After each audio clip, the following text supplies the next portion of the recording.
आपसे बात करना चाहूंगा, वोट डालने आई हैं आप? किन मुद्दों को लेकर वोट करेंगे इस बार चुनाव में? हम तो किसी को ही कर लेंगे। अच्छा, किन मुद्दों को लेकर, क्या क्या ध्यान में रखकर वोट करने आई हैं? अरे भैया हम क्या, जो सरकार कर रही है वही कर रहे हैं, हम कर देंगे वोट। अच्छा, सरकार काम हम कर रही है कि नहीं कर रही है? कर रही है।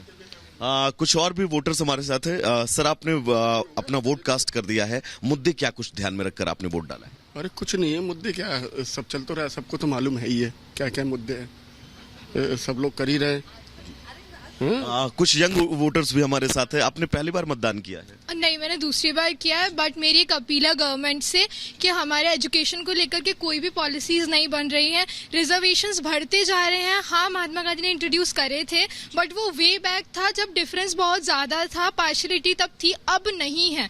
तो मुझे लगता है हम जनरल लोगों के साथ बहुत गलत हो रहा है, क्योंकि हर एंट्रेंस एग्जाम में हर जगह हमको रिजर्वेशन से फेस करके अच्छे मार्क्स लाने की और ज़्यादा करना पड़ता है। हमें 99 पे जो चीज़ मिलेगी वो बाकी सारे एसटीज और ओबीसीज लोगों को बहुत कम पे मिल जाती है। 85 पे उन्हें अच्छा कॉलेज मिल जाता है। आरक्षण को लेकर शिकायतें हैं? हाँ, मैम, आपसे मैं बात करना चाहूंगा, आप बस इतना बता दीजिए किन मुद्दों को लेकर आपने ध्यान में रखकर वोट किया है? कुछ नहीं, ऐसे दे दिया मैंने। अच्छा, मैनुअल। हाँ, सोचा नहीं आपने देने से पहले? क्या सोचे, मतलब ये जो चल रहा है वो ठीक है। हाँ, तो देखिए यहाँ पर जी तो प्रॉब्लम है, बच्चों के साथ तो बहुत गलत हो रहा है, बच्चों का इसकी शिकायतें हैं। तो यहाँ पर जो वोटर्स पहुंच रहे हैं ग्वालियर में इस मतदान केंद्र में, उन्होंने अपने मुद्दे भी बताए। सीधा अपने सहयोगी मृदुल का रुख करना चाहेंगे। मृदुल, वहां के वोटरों की क्या कुछ रुझान है, बताइएगा एक बार। मृदुल।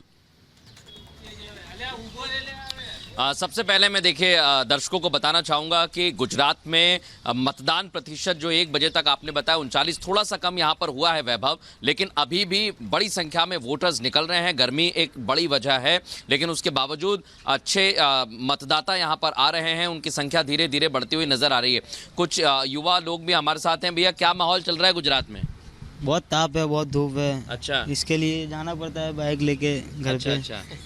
भाई साहब, आगे आ जाइए। आपने सुबह मतदान किया है, जरा दिखा दीजिए दर्शकों को हमारी उंगली। ये देखिए, आप मतदान करके आए हैं, क्या लग रहा है आपको, क्या माहौल चल रहा है भैया? माहौल तो बढ़िया चल रहा है अभी तो। अच्छा, बरोबर, बहुत धूप चल रही है, बहुत गर्मी चल रही है। कौन जीत रहा है इधर से, ये बताइए जरा। इधर से तो हमारे मोदी जी ये जीत रहे हैं। अच्छा, यस। तो जो विपक्ष कह रहा है कि इस बार गुजरात में 26 नहीं आ पाएंगे, कम हो जाएंगे, हालांकि एक पहले ही जीत गए, 25 पे हो रहा है, तो क्या लगता है कुछ कम होंगी कि नहीं होंगी? नहीं होगी। नहीं होगी? नहीं। और बाकी आप कहाँ कहाँ जाते हैं, खबर लेते हैं लोगों से, बताइए ज़रा। मतलब आप क्या काम करते हैं ये बताइए। मैं टैक्सी का काम काज कर रहा हूँ। काम करते हैं। अच्छा, तो हाँ। कहाँ कहाँ जाते हैं गुजरात भर में? ऑल इंडिया घूम रहा हूँ। अच्छा, तो गुजरात में क्या माहौल देख रहे हैं? गुजरात में सब जगह पे मैं घूमता हूँ, बरोबर, लेकिन अभी ये धूप की वजह से पब्लिक कोई बाहर नहीं निकल रही है, क्योंकि बहुत बढ़िया धूप पड़ रहा है। अच्छा, तो 6-7 बजे के, हाँ 7 बजे के बाद आसपास करीब लोग बाहर निकलते हैं, ठंडा मौसम होता है तब। बाकी 8:30-9 है कि मतदान प्रतिशत और बढ़े। क्या नाम है भाई साहब आपका? मेरा नाम वोट दे दिया? नहीं दिया, अभी शाम को देना है। शाम को जाओगे? अच्छा, धूप ज्यादा है थोड़ी सी।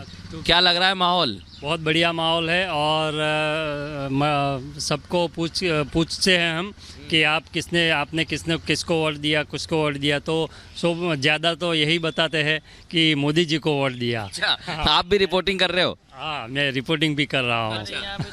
तो ये आप देखिए, कुछ लोग पूछ भी रहे हैं और अलग अलग तरह से बता रहे हैं कि मतदाता निकल रहे हैं। अब एक बार रुख करेंगे हमारी सहयोगी प्रियंका का, जो मौजूद है सफाई में। बताइए प्रियंका, वहाँ क्या माहौल चल रहा है? बिल्कुल, देखिए माहौल तो ऐसा है कि लगातार मतदान चल रहा है। 39.9% मतदान हो चुका है। लेकिन इसी बीच अपने दर्शकों को एक और बड़ी खबर बता दें, धर्म के आधार पर मुस्लिमों को आरक्षण देने का मुद्दा एक बार फिर से गर्मा गया है। लालू प्रसाद यादव मुस्लिमों को आरक्षण देने की वकालत कर रहे हैं, खुलकर वकालत कर रहे हैं, और पीएम मोदी ने इसे विपक्ष का एक असली चेहरा और चरित्र बता दिया है। आखिर ये क्या कुछ है पूरा मामला, इस रिपोर्ट के जरिए देखिए।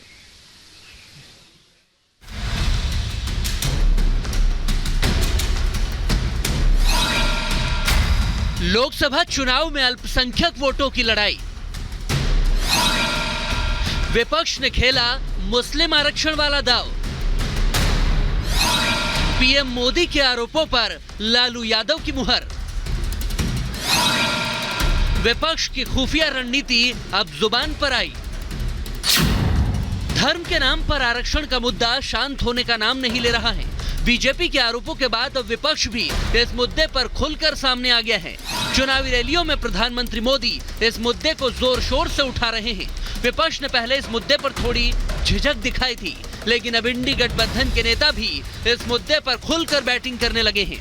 आरजेडी सुप्रीमो लालू यादव ने मुसलमानों को धर्म के आधार पर आरक्षण देने की हिमायत कर दी है। पटना में पत्रकारों से बात करते हुए लालू ने कहा कि मुस्लिमों को आरक्षण मिलना चाहिए। आरक्षण का पक्षधर है ना, वो तो संविधान को खत्म करना चाहते हैं, लोकतंत्र को खत्म करना चाहते हैं। ये इस बात को जनता के जहन में शायद बात आ गई है, तो इस तरह का बात बदल रिजर्वेशन तो मिलना चाहिए मुसलमानों को पूरा। आपको बताते हैं कि कांग्रेस शासित कर्नाटक राज्य में धर्म आधारित आरक्षण को लेकर बीजेपी हमलावर है। खुद प्रधानमंत्री मोदी इस मामले को लेकर अपनी चुनावी रैलियों में बेहद जोर शोर से बयान देते हैं। पीएम का आरोप है कि कांग्रेस समेत इंडी गठबंधन की पार्टियां धर्म के आधार पर आरक्षण देकर संविधान का उल्लंघन करना चाहती है। बीजेपी का कहना है कि मुस्लिम तुष्टीकरण के लिए इंडी गठबंधन ओबीसी आरक्षण से छेड़छाड़ कर पिछड़ों को धोखा दे रहा है। धर्म के आधार पर मुस्लिमों को ओबीसी कोटे में आरक्षण दिया जा रहा है। पीएम मोदी ने एक बार फिर विपक्ष पर पिछड़ा विरोधी होने का आरोप लगाया। अच्छा, उन्होंने क्या कहा? अभी कहा है पिछले 24 घंटे में ही उन्होंने कहा, ऐसे हाथ पछाड़ के बोल रहे हैं, मुसलमानों को आरक्षण मिलना चाहिए। और सिर्फ आरक्षण नहीं मिलना चाहिए, वो कहते हैं कि पूरा का पूरा आरक्षण मुसलमानों को मिलना चाहिए। इसका मतलब क्या हुआ? इसका मतलब क्या हुआ? यानी एससी, एसटी, ओबीसी समाज को जितना आरक्षण मिला है वो छीनकर ये लोग पूरा का पूरा आरक्षण मुसलमानों को देना चाहते हैं।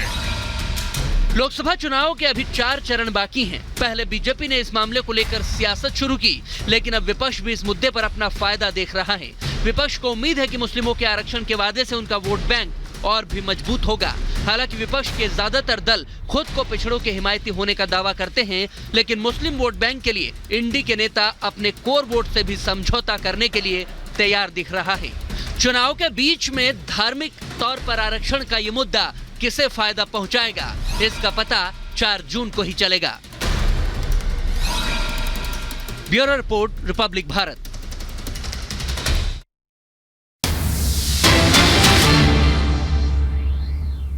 होगा, लेकिन अभी फिलहाल हम ईवीएम में ही सब बंद है।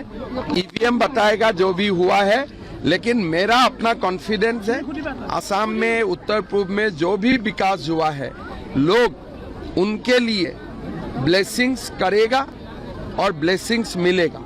आगे आने वाले फेजेस में बंगाल में बहुत इंपॉर्टेंट फेजेस हैं, उड़ीसा में है, ईस्ट इस बार देखिए बहुत इंपॉर्टेंट है। इस बार Jharkhand, Bihar, Orissa, Bengal and north east, ये जो स्टेट्स है जो भारत का पूर्व सीमाओं में रहता है, this time east India and north east will play historical role.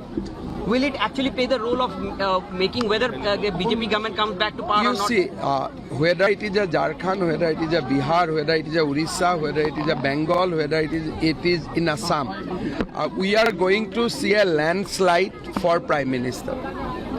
Rahul Gandhi अभी देखिए, जिसको जहाँ चुनाव लड़ना है लड़ने दीजिए। हमारा काम प्रसार करना है, लोगों को बोलना है, और मेरा यही विश्वास है कि हवा भी मोदी जी का साथ है, आशीर्वाद भी मोदी जी का साथ है, सब कुछ मोदी जी का साथ ही है। लेकिन चुनाव का दिन जैसा जिसको वोट देना है वो वोट देगा जरूर। तो इसमें आज का दिन मैं बहुत ज़्यादा टिप्पणी करना नहीं चाहूँगा।